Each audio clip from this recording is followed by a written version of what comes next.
Bundar, saya Delta Gonzalez kembali lagi hadir menyapa Anda dalam program Superscore ya untuk edisi spesial Piala Dunia 2022 hari Selasa 22 November 2022 dan kali ini kita akan mengulas laga yang mempertemukan antara Maroko versus Kroasia. Sudah bergabung dengan saya ada Bang Agus Rianto, wartawan olahraga Super Bowl dan Bang Oktora Feriawan, wartawan olahraga Tribun Jabar. Saya akan menyapa keduanya. Halo Bang Agus, Bang Oktora.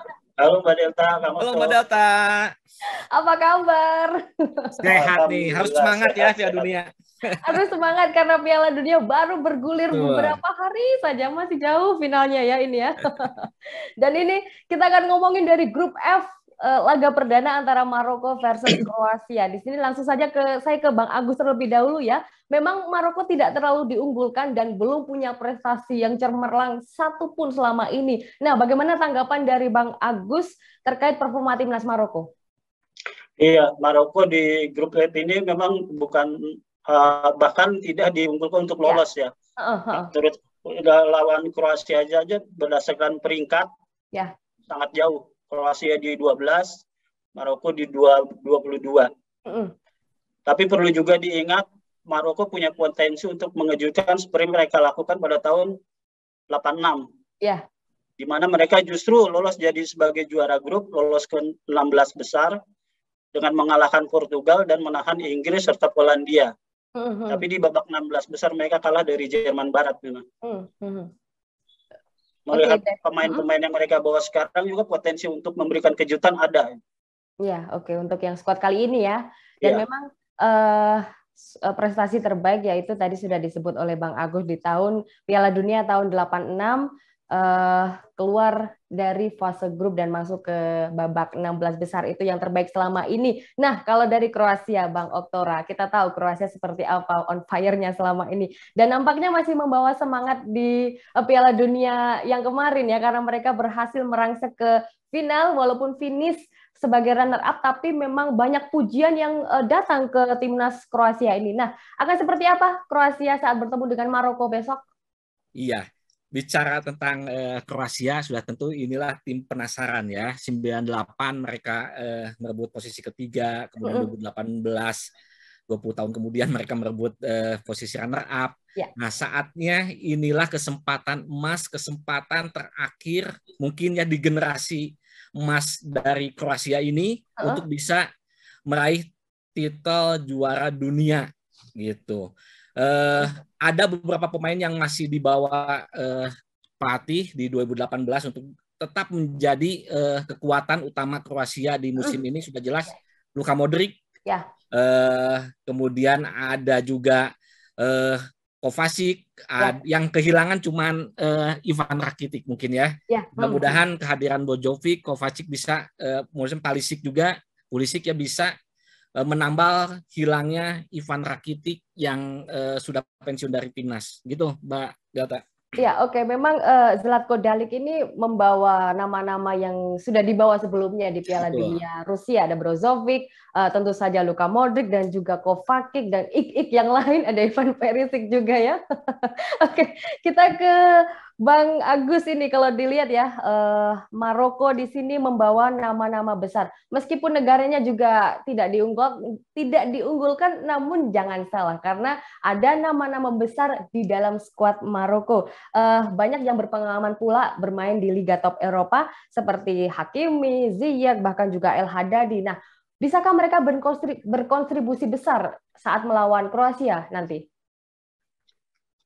Pengalaman bermain di kompetisi yang levelnya sangat ketat pasti akan memberikan pengaruh kepada timnas Maroko di Piala Dunia kali ini. Ada kan di posisi kiper mereka punya Yasin Bono. Terus di back sendiri kan ada Achraf Hakimi, di tengah ada Sofyan Amrabat. Terus di depan juga ada Hakim Ziyech sama Yusuf En-Nesyri. Mereka ini kan bermain di 5 liga top Eropa. Nah, pengalaman bermain di kompetisi yang atmosfernya sangat ketat tentu akan membantu timnas mereka di Piala Dunia kali ini. Oke, dan juga pelatih Walid Regragui juga sudah memang mengenal betul bagaimana gaya permainan dari anak asuhnya sendiri ya, begitu ya Bang Agus ya? Iya, meskipun dia juga baru ya menangani timnas Maroko, menggantikan Fahid Halilhodžić. Ya, benar. Nah, oke. Kita akan penasaran bagaimana ini Zlatko Dalic versus Walid Regragui ini, karena Zlatko Dalic kalau dilihat merupakan tipikal pemain yang sering gonta-ganti formasi. Mungkin juga ini termasuk taktik dari Dalic sendiri agar tidak mudah terbaca oleh pelatih lawan. Seperti itu ya, Bang Oktora ya, dari Kroasia? Kalau dari skema mungkin tidak, kalau saya melihatnya tidak akan ada yang banyak berubah ya dari tahun Piala Dunia sebelumnya 2018, karena kekuatannya memang masih ada di posisi sentral gelandang gitu ya. Kekuatan di Kroasia itu memang ada di sentral gelandang dan juga pemain sayap gitu.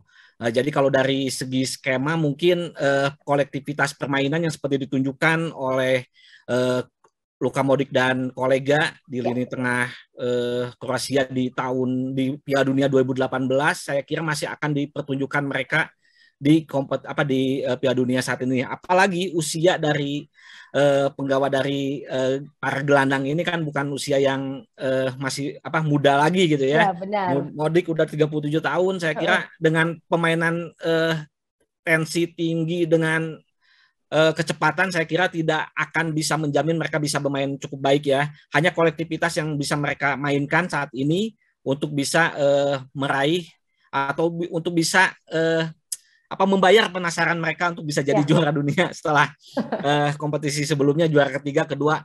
Ya kalau hidup lebih baik ya sekarang harusnya bisa juara pertama gitu ya. Ya boleh lah ya. Jadi memang jangan-jangan ini memang skuad emas terakhir dari yang dimiliki Kroasia. Betul. Ya. Mengingat saya kira sih kalau untuk bicara skuad dalam artian satu tim ya, generasi emas gitu ya. Kalau untuk bicara generasi emas, saya kira sih generasinya Luka Modric ini adalah generasi emas mungkin yang terakhir ya.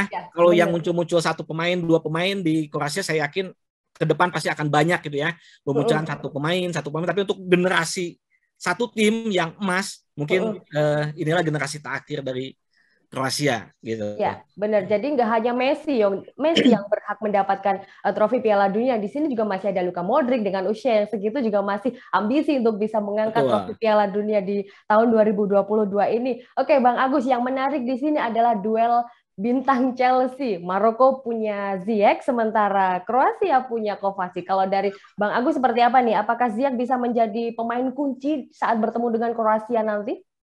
Iya. Hakim Ziyech musim ini di Chelsea memang perannya sangat jarang ya, dia baru 5 kali main di Liga Inggris. Tapi selain itu dia 15 bulan pensiun dari timnas karena bertengkar dengan Fahid Halilhodžić.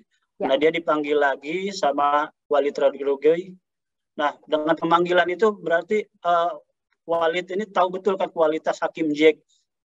Sejak masih di Ajax Amsterdam, Hakim Ziyech ini kan bisa memberikan pembeda bagi timnya. Ya. Seperti itu juga yang diharapkan oleh Walid Regragui di timnas Maroko ini. Dia akan memberikan variasi yang beda di lini depan bersama En-Nesyri. Saya rasa Ziyech yang bisa jadi kunci untuk Maroko memberikan kejutan di grupnya. Nah, tentu saja Hakim Ziyech bisa menjadi pemain kunci dan bisa jadi menjadi pembeda bagi tim Maroko saat bertemu dengan Kroasia. Nah, gimana ini dengan Mateo Kovacic, Bang Oktora? Apakah bisa menjadi pemain kunci saat ketemu dengan Maroko nanti? Bicara tentang Mateo Kovacic ya, pemain ini memang kalau saya nilai sih cukup aneh ya pemain ini. Baru bilang masih ada gitu ya tim klub gitu yang masih memainkan gelandang pelamboyan gitu ya di saat semua gitu ya mainnya ya. Klub itu bermain dengan gelandang-gelandang yang super power gitu sebenarnya ya. Ini unik juga. Tapi Kovacic ini dengan segala mungkin kekurangannya ya. Kalau kita bicara tentang kekurangannya, dia akan ditopang dengan dua kelebihan dari compatriotnya Brozovic dan juga Modric ya. Jadi kalau kita bicara, kalau tadi mungkin Ziyech mungkin bisa dia bermain sendirian ya, lebih ke sendirian karena tidak ditopang dengan pemain yang sekelas gitu. Kalau Kovacic saya kira sih dia akan bermain lebih lugas karena akan ditopang oleh 2 gelandang yang benar-benar berpengalaman, Brozovic dan Modric. 3 gelandang ini yang benar-benar jadi nyawa Kroasia di Piala Dunia saat ini. Ya, gitu Mbak Delta.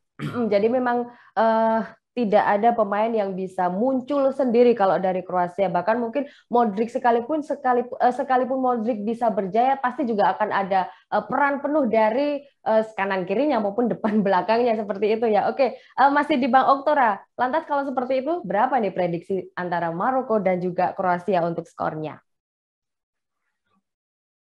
Melihat permainan dari Kroasia, saya sih berani pegang dengan gol banyak ya. Lebih dari 2 gol bisa mereka raih gitu ya Kroasia. Ya, lebih dari 2 gol. Lantas dibalas berapa ini dari Maroko? Kegolan atau tidak ini Kroasia? Bang Okto. Kalau dari segi serangan dari tim lawan mungkin jika bisa menutup ruang gerak dari Hakim ya gitu ya. Kemudian dari Ziyech juga saya kira udah habis lah tenaga dari Maroko ini. 2 pemain itu kita Ashraf Hakimi kita kunci, Ziyech kita kunci gitu kan. Kroasia bisa mengunci 2 pemain itu udah habis. Kekuatan dari Maroko saya kira udah habis kalau 2 pemain itu bisa dimatikan. Iya, sayangnya Kroasia sudah tidak memiliki Mandzukic ya di sini ya. Sayang sekali. Oke, paling nggak 2 gol lah untuk Kroasia lah. Lantas ini Bang Agus, berapa nih skor antara Maroko dan juga Kroasia? 1-0 aja untuk Maroko. 1-0 untuk Maroko, tipis banget ya, tapi tidak apa-apa meskipun menang tipis, 3 poin sangat berperan penting untuk laga perdana dari grup F ini ya. Iya. Oke, itu dia ulasan sekilas Maroko versus Kroasia. Terima kasih banyak Bang Agus, wartawan olahraga Super Bowl, dan juga Bang Oktora, wartawan olahraga Tribun Jabar. Terima kasih untuk ulasannya sekali lagi, dan Tribuner jangan lewatkan program Superscore edisi spesial Piala Dunia 2022. Akan tayang di YouTube Tribun News dan Facebook Tribun News. Kami tayang setiap hari selama gelaran Piala Dunia, 1 jam jelang pertandingan dimulai. Saya Delta Gonzalez, pamit undur diri. Sampai jumpa.